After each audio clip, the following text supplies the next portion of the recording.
요즘 장마가 아주 계속되었는데 오늘 맑은 안식일을 보니까 너무 좋은 것 같습니다. 성도님들도 좀 여러 명 보이고 우리 함께 이런 상황에서 예배할 수 있다는 것도 너무 감사드립니다.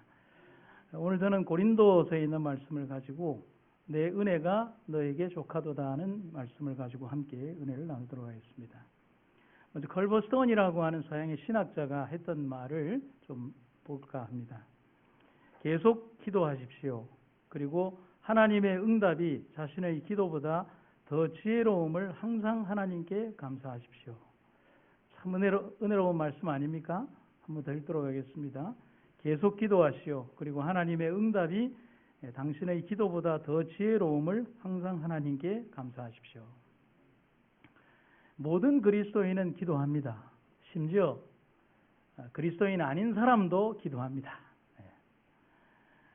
그런데 기도드리는 모든 사람들은 자신의 드리는 기도가 분명히 응답되기를 바라면서 기도합니다.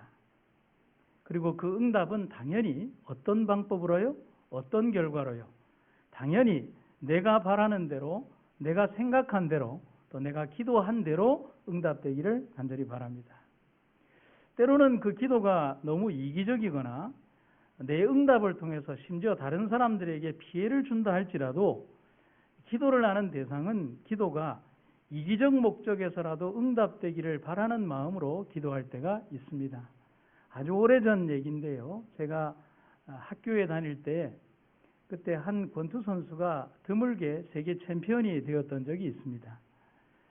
그때 그가 몇 차 방어전을 하는데 한국이 떠들썩했고 그래서 방송국에서도 그 사람의 일대기에 대한 특집을 다루면서 그 다음날 벌어지는 챔피언전을 위해서 그 어머니가 다니는 교회까지 취재를 갔습니다. 그런데 그 교회에서는 그 선수의 승리를 위해서 철야 기도회를 하고 있었습니다. 그런데 그 철야 기도회를 하는 모습이 너무 그때 충격적이었습니다.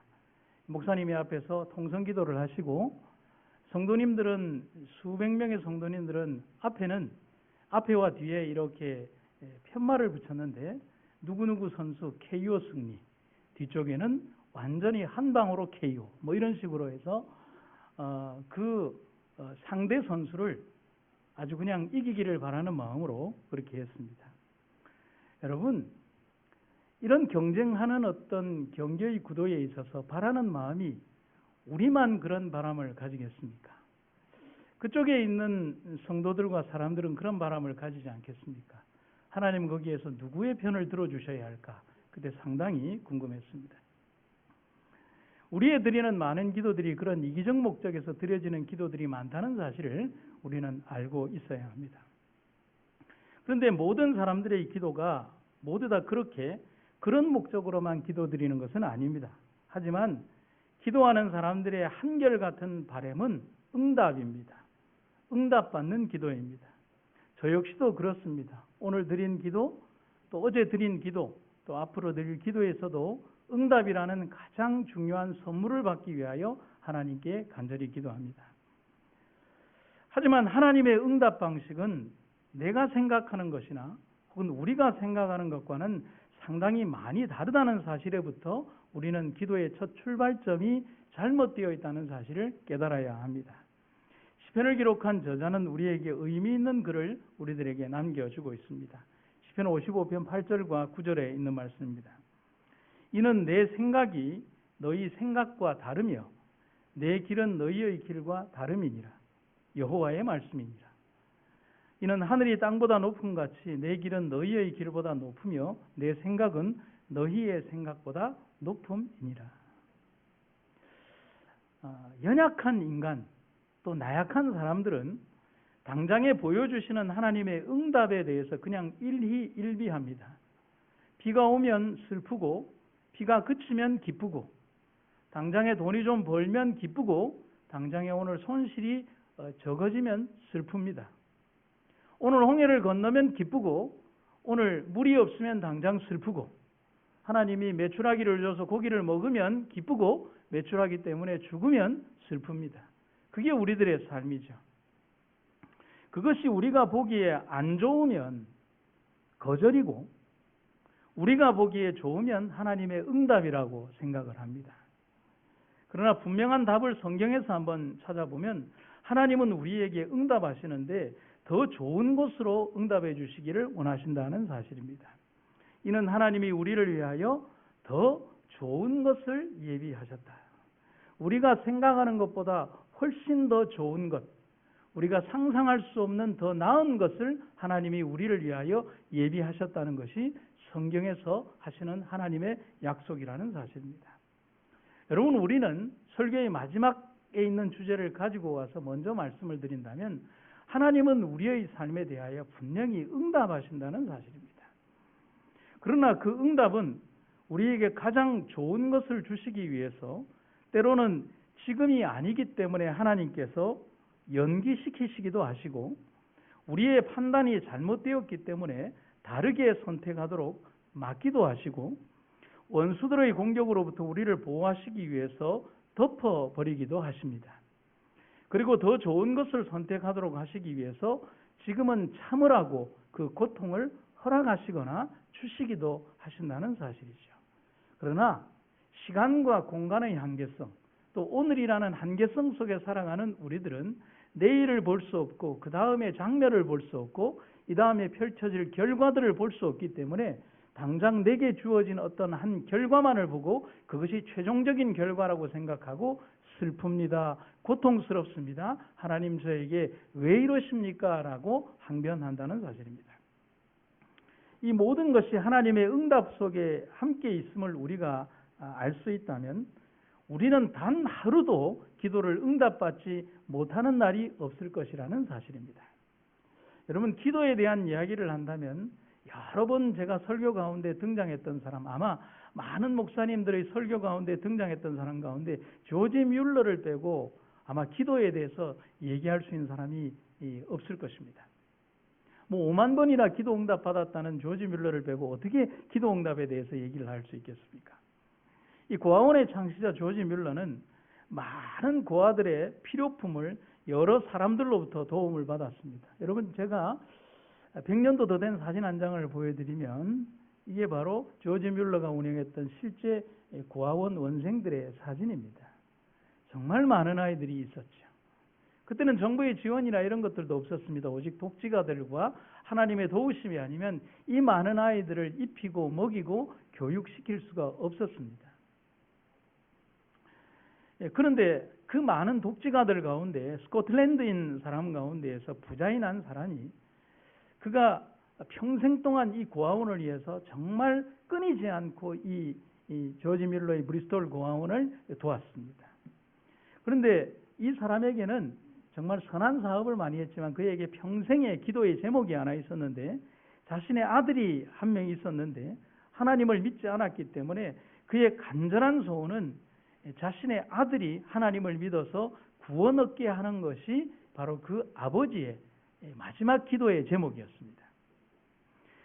그리고 여러 해 동안 이 밀러 목사님과 함께 합심해서 기도했습니다. 하지만 그의 아버지는 아들의 회심을 보지 못한 채 그만 세상을 떠나버렸습니다. 아들이 회심하기에는 아버지가 돈이 너무 많았거든요. 이 아버지가 돌아가시고 나자 이 스코틀랜드인으로부터 부자로 받았던 모든 이 구호품이 끊어지고 몇 년 동안 소식이 없게 되었습니다. 후원이 없으니까 이 고아원도 어려워졌지만 어쩔 수 없었습니다.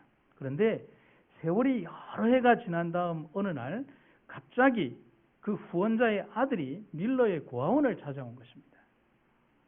그리고 밀러에게 말하기를 뭐라고 얘기를 하냐면 내가 내 아버지의 문서를 계속 찾아보고 또 이렇게 정리하다 보니까 아버지께서 정말 돌아가시기까지 많은 금액으로 이 고아원을 도한 것을 알게 되었습니다.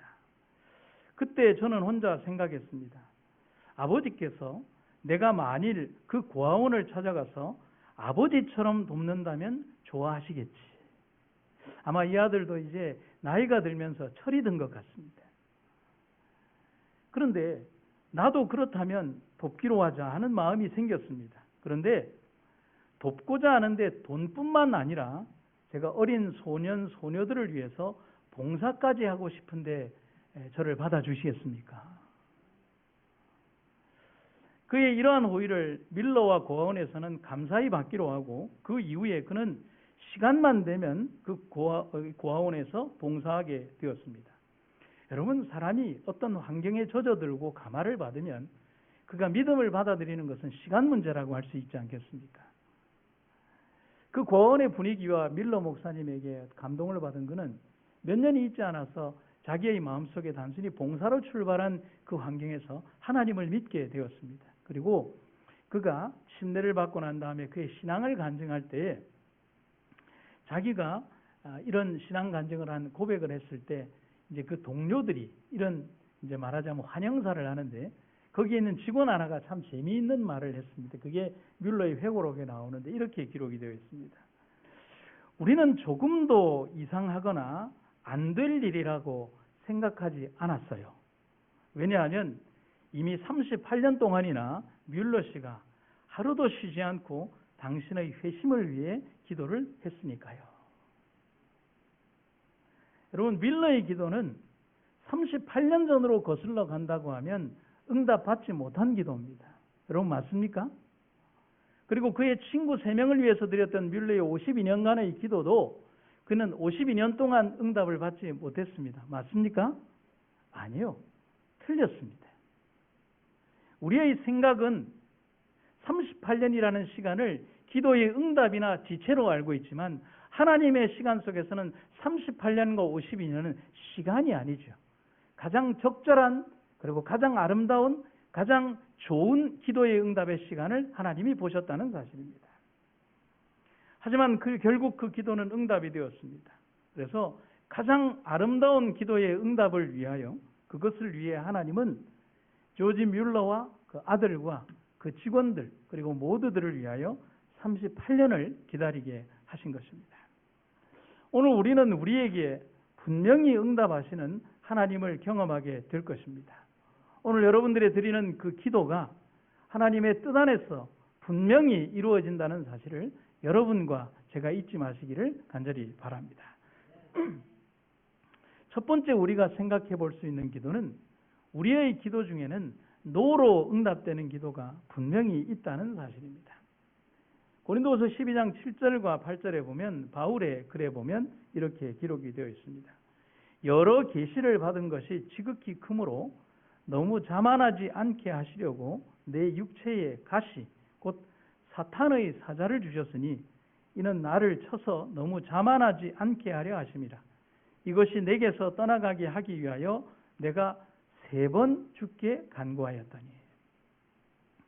초기 선교의 역사에서 가장 중요한 역할을 담당했던 사람은 우리가 묻지 않아도 사도 바울입니다. 신약 성경의 절반을 채울 만큼의 선교적 역사를 담당했던 사람이 바울이기 때문에 더 그렇습니다. 그런데 그가 다메섹 도마상에서 예수님을 만나기 이전에도 방법이나 열심의 차이는 있었지만 열성적으로 하나님을 믿는 사람이었습니다. 그러한 바울이 예수님을 체험한 이후에는 사랑의 사도로서 수천 킬로가 넘는 소아시아와 유럽을 넘나들면서 그리스도의 사랑의 복음을 전파했습니다. 그것은 사랑의 빛을 진 사람이 아니라면 절대로 시도할 수도 없고 완주할 수 없는 여정이었습니다. 바울은 그래서 자신의 편지 곳곳에서 자신이 바로 하나님의 사랑에 감동한 사람임을 또 거기에 메인 사람임을 이렇게 고백하고 있습니다. 이스라엘의 소망으로 말미암아 내가 이 쇠사슬에 메인 바 되었다. 그가 현재 감옥에 있는 장면을 말하고 있습니다. 내가 쇠사슬에 메인 사신이 된 것은 나로 이 일에 당연히 할 말을 담대히 하게 하려 하십니다. 수없이 많은 고난과 어려움이 있었지만 바울의 그 선교적 여정과 열정을 막을 수는 없었다는 사실입니다. 바울은 결코 자신의 여정이 중단되지 않고 마지막까지 완주할 것을 이렇게 말하고 있습니다. 인내로서 우리 앞에 당한 경주를 경주한다. 어쩌면 여러분, 바울의 여정은 한 사람의 여정이라고 할 수 없을 만큼 대단한 여정이었습니다. 여러분, 제가 참 이렇게 세상을 모르고 살던 제가 비행기를 타고 미국이라는 땅덩어리를 가면서 모니터 앞에 작은 비행기 그림이 하나 있었습니다. 저는 그게 뭔 줄도 몰랐습니다. 그래서 저희 집사람이 옆에서 이게 바로 미국 가는 코스를 그려주는 그 여정이라고 했을 때 모르면 제가 가만히 있어야 하는데 그게 무슨 말이냐고 얘기를 했는데 맞더라고요. 그런데 그게 이렇게 날아가는 여정을 보니까 9,000km의 과정을 정말 점처럼 이렇게 지나가고 있는데 얼마나 지루한지 몰랐습니다. 여러분, 여기에 보이는 여정이 사도 바울의 선교적 여정입니다. 1차, 2차, 3차, 4차인데 그의 여정을 킬로미터 수로 한번 이렇게 계산을 해보면 이런 도표가 나옵니다. 1차 전도 여행의 거리가 약 2,000km, 2차 전도 여행의 거리가 약 10,000km, 3차 전도 여행의 거리가 약 15,000km, 4차 여행이라고 하는 로마로 가는 거리가 약 5,000km, 그리고 기타 전도 여행 전의 행적까지를 포함해서 약 5,000km. 이것을 대략적으로 계산을 해봐도 약 37,000km 정도가 나옵니다. 그래서 이것을 그냥 우리가 좀 알기 쉽게 생각을 해보면 바울의 선교여행 30년 동안 그를 갖다가 4,000일 정도라고 계산을 하고 생각을 해보면 그는 4,000일 동안 매일 하루도 쉬지 않고 10km씩을 걸어서 4,000일을 행군을 했다는 사실입니다. 여러분, 비행기를 타고 가거나 기차를 타고 가거나 그렇게 하지 않았습니다. 근데 여러분, 제 설교 노트에 이렇게 기록이 되어 있습니다. 바울의 이 여행은 자신을 위한 여행이 아니었습니다. 여러분, 맞습니까? 어떤 관광을 간 여행도 아니고 먹거리 여행을 간 여행도 아니고 친척이나 인척을 만나러 가기 위한 여행도 아니고 누가 자기를 굉장히 좋아해서 간 여행도 아니며 환영받는 여행은 더더욱 아니었습니다. 오직 주님의 복음 전파를 위한 여행이었습니다. 이런 바울이 하나님 앞에 유일하게 이 선교적 여정을 위해서 다른 어떤 것 하나님 박해가 없도록 해주십시오라는 기도도 하지 않았고요. 하나님 좀 편한 선교여행이 되달라고 했던 그런 기도도 드린 적이 없고요. 좀 돈이 많아서 가는 곳마다 좀 편하게 호텔에서 잠도 자고 좋은 음식 먹으면서 좀 전도하게 해주십시오라는 그런 기도를 드린 것도 아닙니다. 바울이 이런 엄청난 여정을 갔던 바울이 하나님 앞에 정말 간절하게 자신을 위하여 드렸던 간절한 기도는 딱 하나입니다. 그것은 바울이 표현한 육체의 가시 혹은 사탄의 사자라고 하는 섬뜩한 표현으로 기록되어 있던 자신의 몸의 질병을 낫게 해달라는 그런 기도였습니다. 그는 이것을 벗어버리도록 하나님께 정말 간절히 간구했습니다. 바울은 진심으로 하나님께 몇 번에 걸쳐서요? 성경에 보면 3번에 걸쳐서 기도했다라고 말하고 있습니다. 그런데 우리가 실제적으로 보면 숫자적인 의미의 3번이라기보다는 그만큼 간절하게 자신의 몸에 있는 육체의 가시를 제거해달라는 말로 우리가 볼 수 있겠습니다. 왜냐하면 바울이 겪었던 고통을 생각하면 이건 3번으로 끝날 기도가 아니거든요. 그런데 여기에 보면 육체의 가시라고 하는 표현이 있는데 신학자들이 처음에는 이 육체의 가시가 과연 무엇일까에 대해서 좀 설왕설래했습니다. 그래서 5가지의 학설이 있었습니다.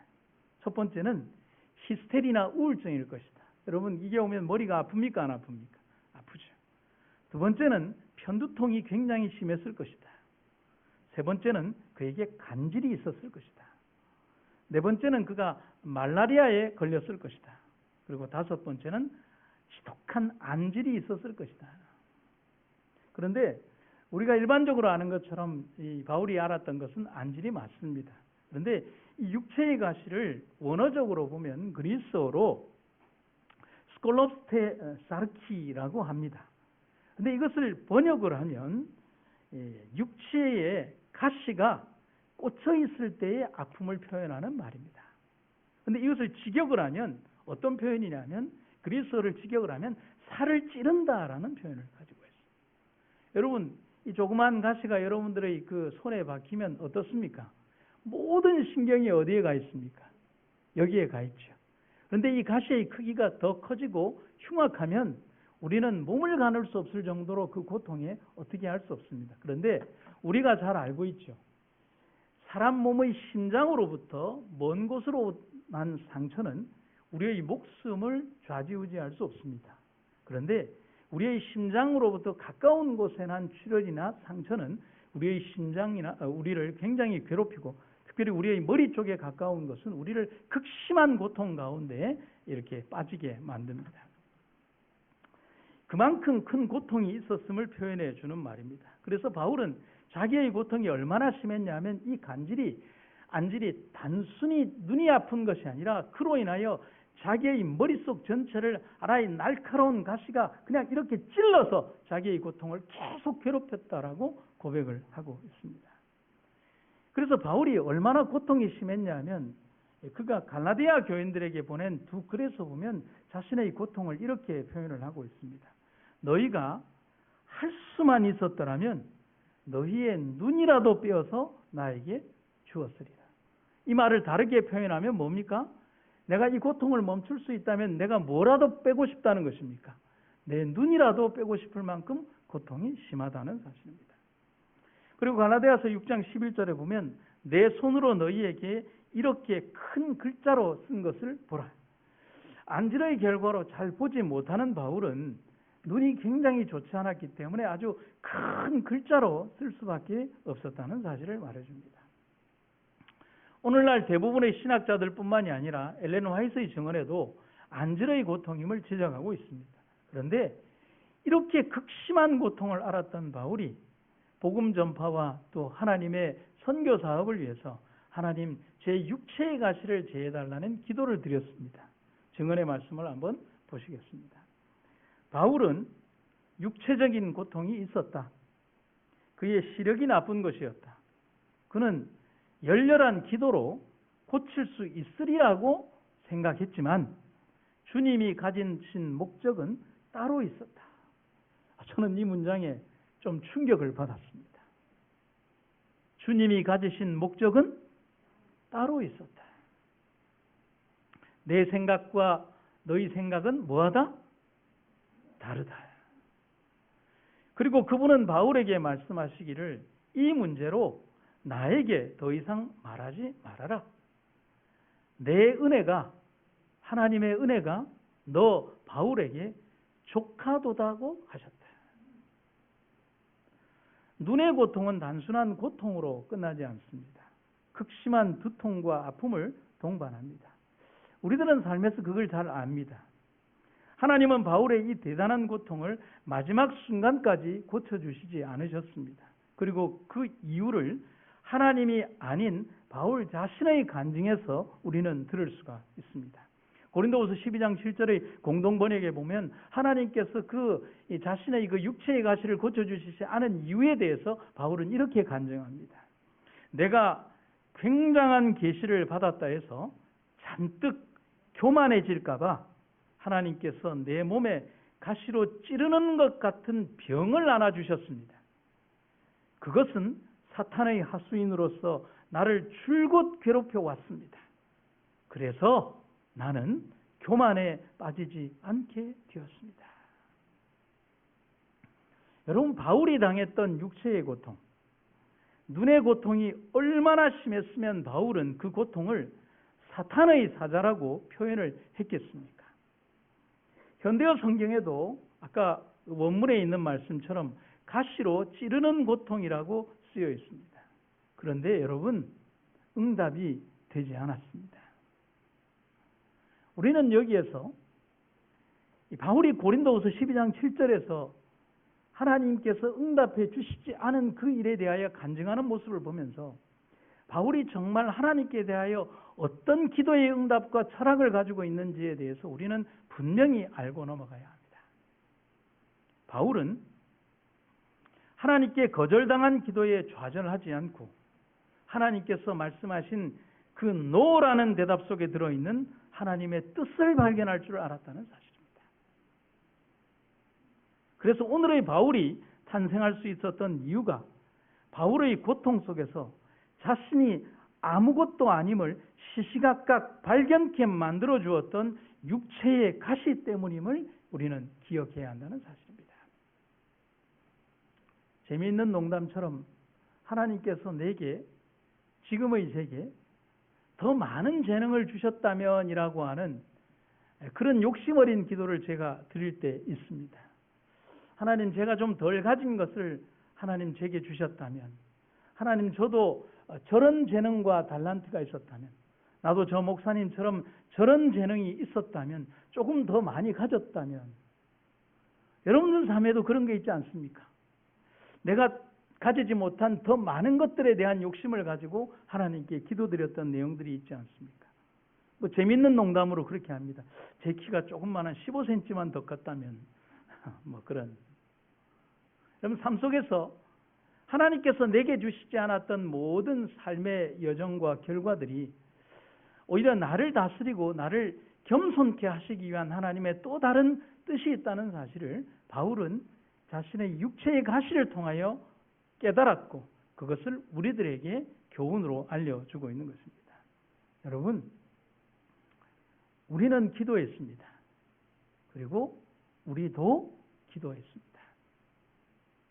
그런데 하나님은 가끔 우리에게 yes라는 대답보다는 no라는 응답을 주실 때가 더 많습니다. 그러나 그것은 엄격히 따지면 no가 아닙니다. 더 큰 yes를 주기 위해 하나님은 지금은 아니라고 말씀하시는 답입니다. 때로는 그 no라는 답변 때문에 지금은 서럽고 고통스러워서 울어야 할지도 모릅니다. 하지만 그래도 기다려야 합니다. 믿음의 눈으로 주님이 준비하신 더 큰 섭리를 보고 느끼고 이해할 수 있을 때까지 기다리라는 겁니다. 바울의 지독한 안질은 바울의 교만한 바울의 지독한 안질은 바울의 교만한 마음을 평생 다스렸다고 합니다. 다시 한번 말씀드릴까요? 바울의 지독한 안질은 바울의 교만한 마음을 평생 다스렸습니다. 그것은 결국 바울은 자신의 기도를 평생 응답받고 또 받고 또 받으며 살았다는 것을 말하는 것입니다. 여러분, 그래서 바울의 기도는 노로 응답받은 게 아닙니다. 하나님의 더 큰 예스가 끊임없이 그가 기도드릴 때마다 더 큰 예스로 그의 삶에 응답하셨다는 사실입니다. 여러분, 눈에 대한 이야기를 좀 해야 될 것 같습니다.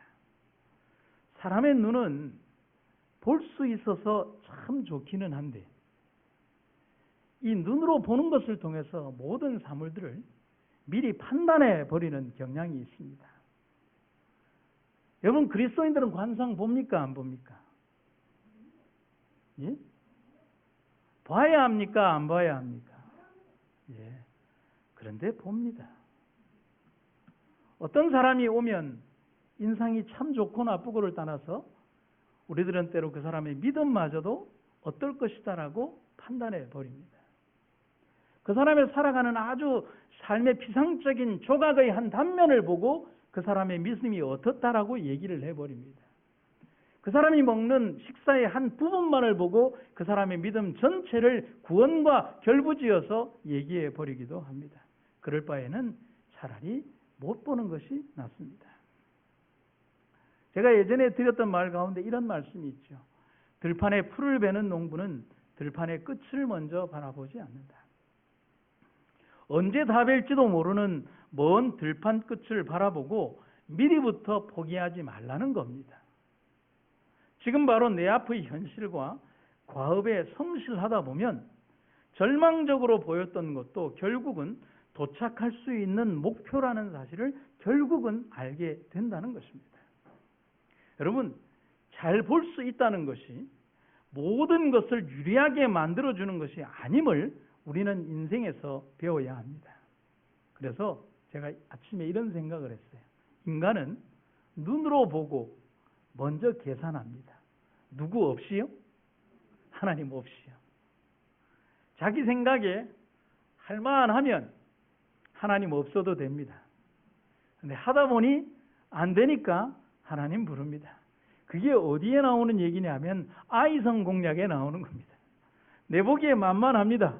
그래서 하나님 없이도 될 수 있을 것 같아서 몇 명 데리고 올라가서 적당히 이렇게 전쟁 치르면 될 것 같아서 와 하고 올라갔는데 그냥 처참하게 그들이 전쟁에서 패하고 돌아와서 울고 불면서 하나님 우리에게 왜 이러십니까? 라고 하나님께 뗐습니다.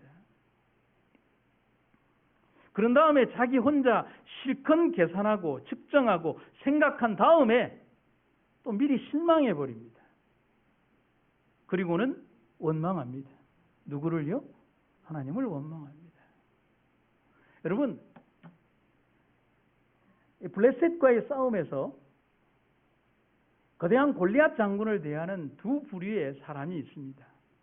하나는 골리앗 앞에 나가지도 못하고 그냥 벌벌벌벌 떨면서 하나님을 욕되게 하는 그를 그냥 멀리에서 바라보며 나쁜 놈, 나쁜 놈이라고 말하는 이스라엘의 전체의 병사들과 그냥 철부지로 살았던 그냥 이 물매나 돌리면서 양이나 지키던 그런 어린 소년이 다가와서는 이스라엘의 하나님을 향하여 욕되게 하는 거대한 장군 앞에서 그의 덩치나 외형이나 모습이나 그가 가지고 있는 모든 외형적인 것들은 보지 않고 오직 하나님 여호와께서 나와 함께 하신다는 것만을 가지고 나아갔던, 외형적인 것을 바라보지 않고 오직 내면에 있는 하나님의 능력만을 가지고 나아갔던 다윗, 두 부류가 있었다는 사실이죠.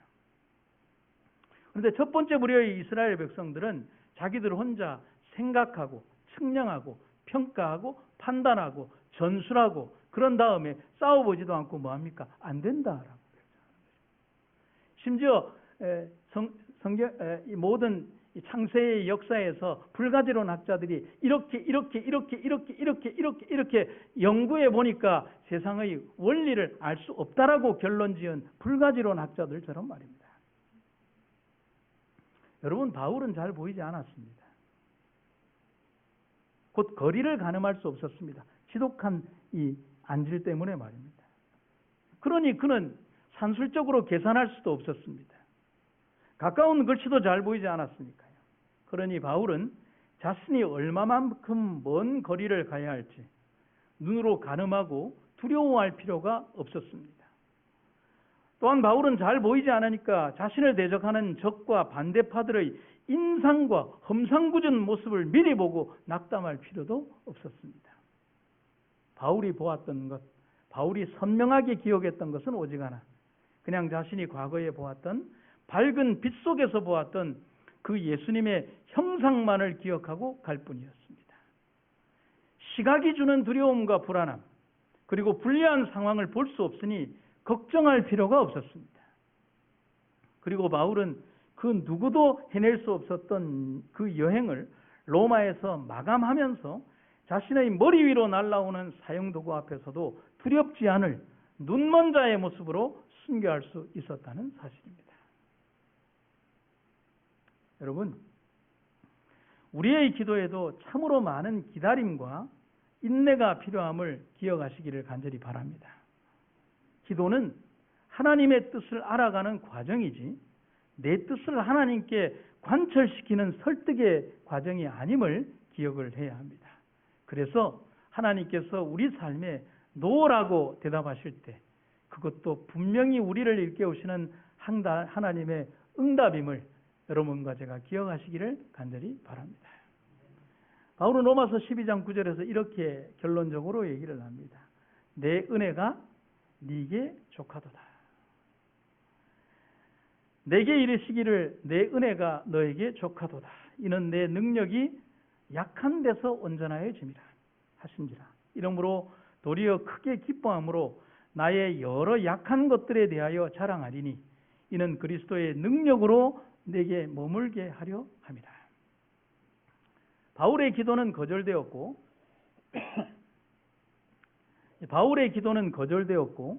그토록 바라던 육체의 가시는 제거되지 않았습니다. 그토록 많은 방언의 은사와 치유의 은사가 바울을 통해서 일어났지만 바울은 자신을 위하여 그 많은 능력 중에서 단 한 가지도 사용할 수 없었습니다. 예수님이 그랬던 것처럼 말입니다. 여러분, 생각해 보면 바울은 육체의 가시로 인해서 아팠고 그 결과로 인해서 불행은 계속되었습니다. 하지만 그 불행 속에서도 바울은 순간순간마다 하나님을 의지할 수밖에 없었고, 그런 바울에게 하나님은 그의 고통을 이길 수 있는 순간의 힘들을 매번 그에게 힘과 능력으로 역사하셨다는 사실입니다. 다시 한번 말하지만 그는 응답을 받지 못한 것이 아니라 평생 하나님의 응답을 받은 것입니다. 아멘입니까? 다시 한번 말씀드립니다. 그는 응답을 받지 못한 것이 아니라 평생 하나님의 응답을 받아오며 살았다는 것입니다.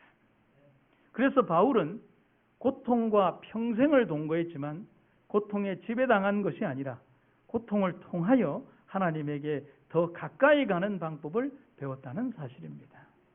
그래서 우리가 욥의 생애를 통해서 배우는 것은, 욥의 고통 속에서 욥은 분명히 처절한 고통과 어려움 속에서 때로는 억울함과 좌절함이 그를 지배하고 그에게 더 이상의 어떤 희망이 없는 것처럼 보이는 좌절된 순간들 가운데에서도 그를 이기시게 하시는 하나님의 또 다른 능력의 역사를 통해서 그는 이기고 결국은 이길 수 있었다는 사실입니다.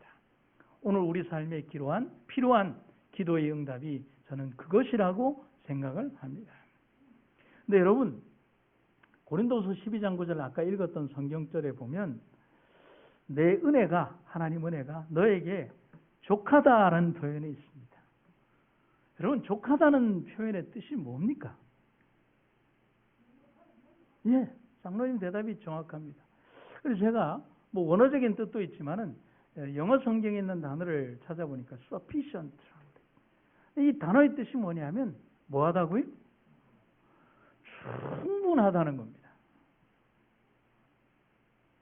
이 충분하다는 것은 뭡니까? 부족하지 않다는 말이고 뭐하다는 겁니까? 여기에 족자가 앞에 뭐가 빠졌냐면 가득할 만자가 빠진 겁니다. 만족한다는 뜻입니다. 근데 하나님이 바울에게 만족하다, 충분하다, 넘친다고 말씀하십니다. 이거는 바울의 편에서 그런 게 아니에요. 하나님 편에서 바울에게 너 참 만족하다고 얘기를 하는 거예요. 입장 바뀐 거 아닙니까? 하나님은 바울에게 더 큰 것을 주시기 위해 그 고통을 견디라고 말씀하십니다.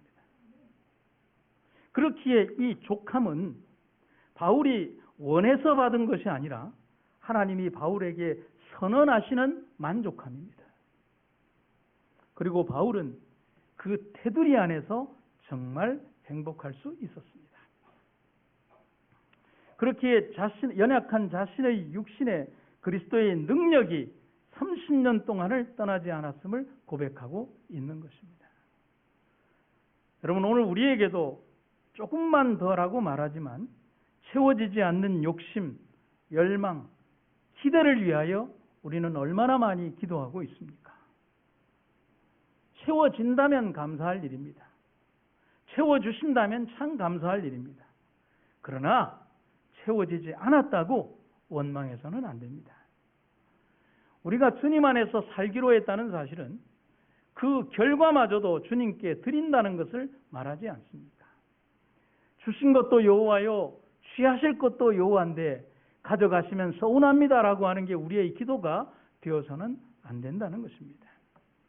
하나님께서 족하다고 말씀하십니다. 그런데 하나님이 우리에게도 족하다고 말씀하십니다. 이미 넘친다고 말씀하십니다. 우리 주변에 있는 바람과 파도를 보지 말고 우리 안에 계신 주님을 바라보면 우리가 얼마나 많이 넘치게 사랑하는가를 우리는 알게 될 것입니다. 그러면 우리는 절대로 지지 않는 영원한 승리자로 우리는 남게 될 것입니다. 제가 예전에 알았던 사모님이 한 분 있었습니다. 너무나 예뻤고 너무나 맑은 분이었습니다. 목사님과 함께 참 아름다운 목회를 했고요. 목사님도 정말 존경받는 목사님이었습니다. 그런데 성도들은 목사님의 설교에서보다 사모님의 품성에서 더 많은 감동을 받는 그런 천사 같은 사모님이었습니다. 그런데 이런 사모님이 병이 들었습니다. 암이었습니다. 그를 아는 모든 사람들, 모든 이들이 우리 사모님을 위해서 기도했습니다. 수술 후에 더욱 깊어지는 고통과 통증이 그녀를 죽음으로 이끌고 있었습니다. 결국 긴 투병 끝에 사모님은 잠들고 말았습니다. 남겨진 이들이 너무 슬펐습니다. 그런데 슬픔만이 아니라 그것은 충격으로 다가왔고 하나님에 대한 서운함이 우리 남겨진 자들에게 다가왔습니다. 하지만 마지막 떠나가기 전에 사모님은 우리에게 더 큰 것을 남겨주고 가셨습니다. 그것은 사모님의 유언이었습니다. 제가 심호하던 지역에서 투명하시던 사모님이 잠드시고 장례식을 준비하던 나에게 사모님의 글이 기록된 찬미가가 이렇게 보여졌습니다. 마지막 유언이기도 했고 또 항상 평생에 사용했던 사모님의 말이 있었습니다. 그것은 하나님이 주시는 것이 가장 좋은 것입니다 하는 사모님의 평생의 말이었습니다. 사모님이 평생 동안 간직하고 또 잠드시던 순간까지 놓지 않으셨던 말입니다. 자신이 평생 간직했던 글귀 그리고 떠나는 지금 자신이 죽음을 향하여 다가가고 있지만 자신에게 다가온 그 죽음마저도 하나님이 주신 은혜임을 받아들이며 남겨지는 우리들에게 주신 글이었습니다. 그랬습니다. 우리가 당장은 이해할 수 없을지라도 너무 슬퍼서 가슴이 아플지라도 하나님이 주신 것이라면 그것이 가장 좋은 것입니다. 이것이 바울이 우리에게 주신 하나님께서 바울을 통하여 우리에게 주신 하나님의 은혜이며 바울이 감내하며 살아갈 수 있었던 하나님의 은혜입니다. 그리고 우리에게 주신 은혜이기도 합니다. 사랑하는 성도 여러분, 분명히 내 삶에도 하나님의 은혜는 넘쳐나고 있습니다. 하지만 탐욕과 욕심에 사로잡힌 나는 넘쳐나는 은혜를 바로 보지 못하고 다오다오만을 외치는 그런 기도를 드려왔고 얼마나 오래 그런 기도를 드렸는지 모르겠습니다. 삶에서 고통이 이르러 왔을 때, 내가 걸어가는 길에 어둠이 임했을 때, 내 마음이 아파왔을 때, 내가 괴로울 때, 내가 외로울 때, 내가 억울할 때, 하나님 왜입니까? 왜 내가 이렇게 아파야 합니까? 라고 기도했을 때 하나님은 침묵하지 않으셨음을 우리는 이제야 압니다. 그것은 그렇게 하셨던 이유는 하늘을 잊어버리고 아버지를 잊어버리고 돼지와 함께 뒹굴고 잠을 자며 수염 열매를 먹으면서도 만족하면서 살아가는, 아니 죽어가는 나를 살리기 위한 하나님의 간절한 외침이었기 때문에 그렇다는 사실입니다.